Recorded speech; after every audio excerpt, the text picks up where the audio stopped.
Great. Voilà. Monsieur Laurent Tapé-Koulou, d'abord, j'ai voulu être présenté comme le président du Front National d'Initiative Démocratique de Côte d'Ivoire, FND. Il est aussi, ça c'est très important pour un pays comme la Côte d'Ivoire, il est le président national des producteurs de café et de cacao de Côte d'Ivoire et aussi président de l'Union des patrons de la presse ivoirienne pour la République et aussi président national pour la paix en Côte d'Ivoire. Monsieur Tapé-Koulou, soyez les bienvenus dans notre émission d'aujourd'hui. Merci Elie. D'accord. Merci, je suis heureux d'être dans votre plateau. D'accord. D'une grande télévision comme vous. Merci monsieur, merci. Alors, la première question quand on a quelqu'un comme Tapé-Koulou devant nous est que, en ce moment très important dans votre pays, pourquoi vous êtes ici en France? Pendant que vous savez très bien, il y a des gens que vous aviez créés comme les blé goudé, ils sont interdits du territoire. Comment avez-vous fait? C'est quand même regrettable que blé goudé soit interdit dans le territoire français. Moi, je suis là pour question de santé. J'ai été aidé par le chef d'État, Laurent Gbagbo, à venir me faire soigner. Mais il était très important, à votre invitation, de venir expliquer les vraies réalités de la Côte d'Ivoire. Mais c'est regrettable que blé goudé, on l'interdise. Nous sommes en train de tout faire, prier Dieu pour qu'on ait cette interdiction. Parce que réellement, je ne sais même pas ce qu'il a fait. Oui, mais vous ne savez pas, je vais vous rappeler, M. Blé Goudé, il dirige les fronts soi-disant loyalistes, et M. Blé Goudé est contre la France. C'est quelqu'un qui a mené une révolution. Il avait dit à chacun son français. Donc il a appelé au meurtre des Français en Côte d'Ivoire. Non, mais moi je ne sais pas, je n'ai jamais vu cette émission-là. Je n'ai jamais vu. Ou on l'a fabriqué. Moi je crois que ce n'est pas Blé Goudé qui l'a dit. Hein. Blé Goudé ne l'a jamais dit. Quand nous montre cette émission, mais je pense, et que je crois que les gens doivent revoir leur copie. Blé Goudé a lutté les mains nues. Oui. Les mains nues, des masses et autres. Il n'a jamais appelé à chacun son français. Ça, je vous le confirme aujourd'hui. D'accord, mais quand vous dites qu'il a lutté les mains nues, comment il peut lutter les mains nues? Il y avait des Français de l'autre côté avec les armes. Les Français ont tiré sur les Ivoiriens. Pourquoi vous croyez qu'une armée comme l'armée de la France, une armée professionnelle, peut tirer sur une foule de personnes en main nue? Oui, mais ce jour-là, je crois qu'il a été... C'est des malentendus, des malentendus. Je pense que nous n'avons pas affaire à la France. Nous avons affaire entre nous, Ivoiriens. Ivoiriens et d'autres qu'on a voulu faire venir pour prendre la Côte d'Ivoire. Alors nos luttes, c'était des luttes loyalistes, mais les luttes des marches et autres, nous n'avons pas des armes. Alors donc, non, il ne faut pas qu'on nous oppose à la France. Oui. Nous ne sommes pas opposés à la France. Il y a eu des malheureux coups qui sont arrivés. Oui. C'est des malheureux coups où les gens, je pense à l'hôtel Ivoire, oui. où peut-être quelqu'un voulait quand même, il paraît, aller enlever une arme dans la main d'un Français. Oui. Le coup est parti et ça a été le carnage. D'accord. Je pense que pour une question de paix, oublions ce passé-là. D'accord. Oublions ce passé. Voilà. On va oublier, mais je suis obligé de revenir sur cela. Vous dites que quelqu'un est parti pour prendre l'arme d'un Français, donc désarmer un Français, et l'arme est partie, donc ça a fait que l'armée française a paniqué, c'est ça? C'est ce que vous voulez dire? Moi je crois qu'ils ont paniqué. D'accord. Ils ont paniqué et, imaginez-vous, nous on était là devant eux, et pendant 2 ou 3 jours, vous ne mangez, vous ne dormez pas. Mais il y a un moment donné où vous devez paniquer. Voilà comment c'est passé. Et je crois qu'aujourd'hui, il faut qu'on oublie tout ce passage-là. D'accord. Parce que ce que je rappelle de ça, on ne va jamais faire la paix en Côte d'Ivoire. Ça c'est bien. Mais quand on a quelqu'un comme vous sur notre plateau et dans cette émission, ça me fait personnellement beaucoup plaisir et je ne peux pas ne pas vous poser cette question.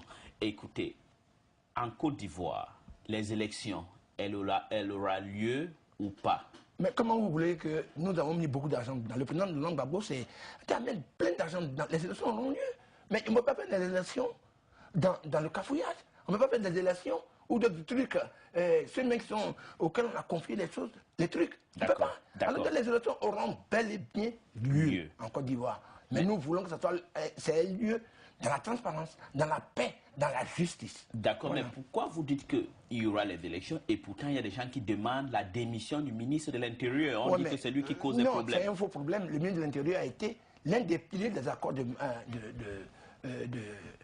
Ouaga. Oui. Si on demande la démission du ministre de l'Intérieur, il faut qu'on demande la démission du Premier ministre Soro. D'accord. Voilà.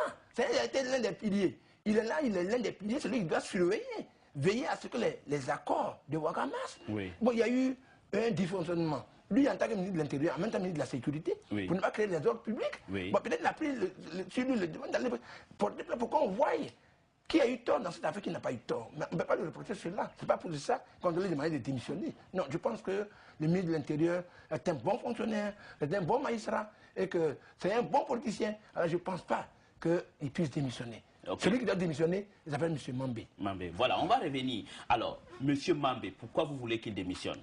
Mais écoutez, vous allez à la télévision ivoirienne. Oui. D'ailleurs, on vous a fait confiance.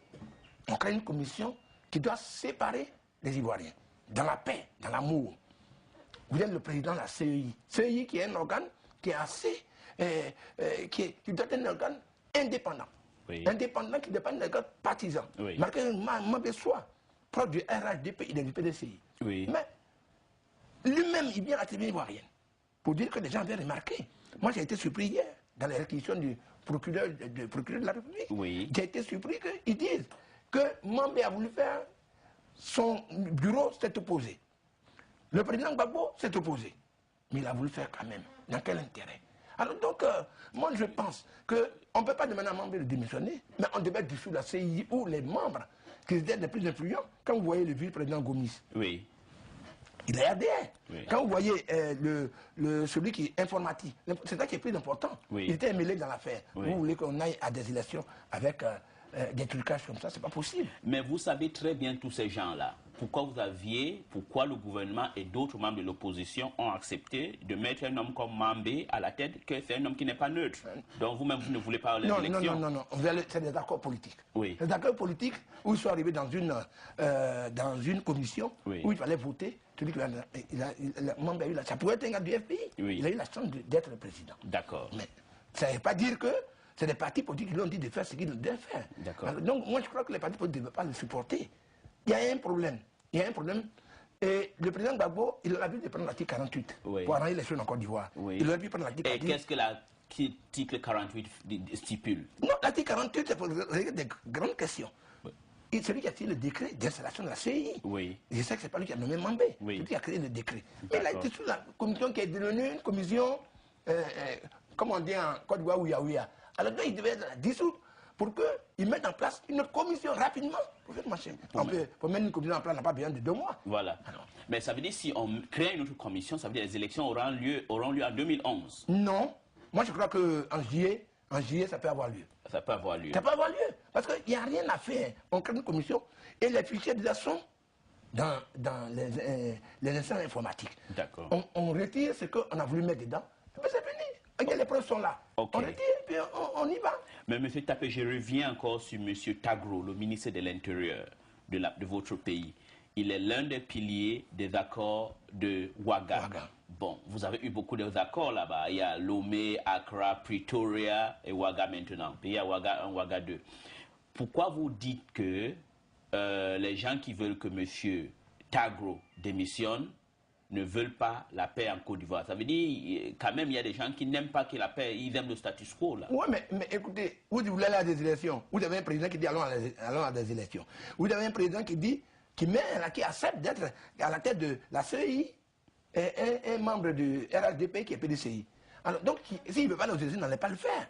Il y a eu des anomalies reconnues par lui-même. Alors, Tagro est un élément clé. Reconnu par qui? Par Mambé. Il est passé à la télé pour le dire, il est reconnu. Oui. Et il y a le parquet. Et le fait qu'il reconnaît des erreurs veut dire qu'on doit le démettre de ses fonctions. Mais si on ne le démet pas, il reconnaît avoir mis un dysfonctionnement des fichiers. Et il a fait ça, vous croyez qu'il a fait ça sciemment ou... Mais il a fait parce qu'il a demandé. Les gens se sont opposés, mais il a fait. Donc c'est le PDCI qui ne veut plus les élections? Non, moi je n'ai pas le PDCI.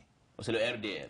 Je n'ai pas dit le RDR. J'ai dit que Mambé ne veut pas des élections. C'est Mambé, qui est la personne de Mambé. Great. Mambé ne veut pas les élections. Mais Mambé, c'est un militant d'un parti politique. Ça veut dire qu'il est de mèche avec le... Non, je ne vois pas le président Bédié en train de dire à Mambé de faire des choses comme ça. Tu ne vois pas. Tu ne vois pas le docteur Hassan Ouattara pour dire à Mambé de faire des choses comme ça. Mambé voulait faire des choses peut-être pour arranger. Pourquoi Bédié ne va pas vouloir? Bédié est quitté au pouvoir dans les conditions que vous le savez très bien. Avec monsieur... comment il s'appelle encore? Celui qui a dit qu'il venait balayer la maison. Gueye. Donc il n'est pas content, donc c'est un monsieur qui est aigri, il veut revenir au pouvoir. Le président Bédié, je suis proche de lui, je suis proche de lui, je suis en exil avec lui.